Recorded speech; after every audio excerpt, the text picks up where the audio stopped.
15 আগস্টের আগে এই প্রজাতন্ত্র দিবসটাকে স্বাধীনতা দিবস হিসেবে পালন করা হতো।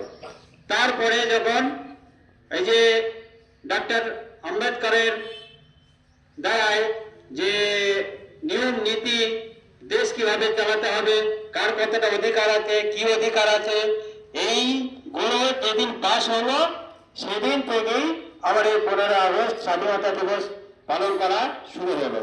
তারপর এই যে দিনটা ছিল আমাদের স্বাধীনতা দিবস হিসেবে পালন হতো আগে, সেটা আবার কি প্রজাতন্ত্র দিবস হিসাবে পালন হতে লাগলো। তো এটা আজকে দিন হচ্ছে কি দিন? প্রজাতন্ত্র দিবস। প্রজাতন্ত্র দিবস 26শে জানুয়ারি প্রজাতন্ত্র দিবস। এটা প্রতি বছর আসবে জানুয়ারি মাসে 26 তারিখে। আর এই 26 তারিখে হবে কি প্রজাতন্ত্র দিবস। মাশাআল্লাহ, আমরা এই সম্পর্কে মাস্টার সাহেবের কাছ থেকে অনেক গুরুত্বপূর্ণ আলোচনা শুনলাম। ওনাকে অশেষ ধন্যবাদ। উনি যেন দীর্ঘ আয়ু লাভ করেন এবং এইভাবে যেন আমাদেরকে এই স্বাধীনতা দিবস বা প্রজাতন্ত্র দিবস সম্পর্কে কিছু শোনাতে পারেন, সেই দোয়া আমরা করি। আল্লাহুম্মা আমিন।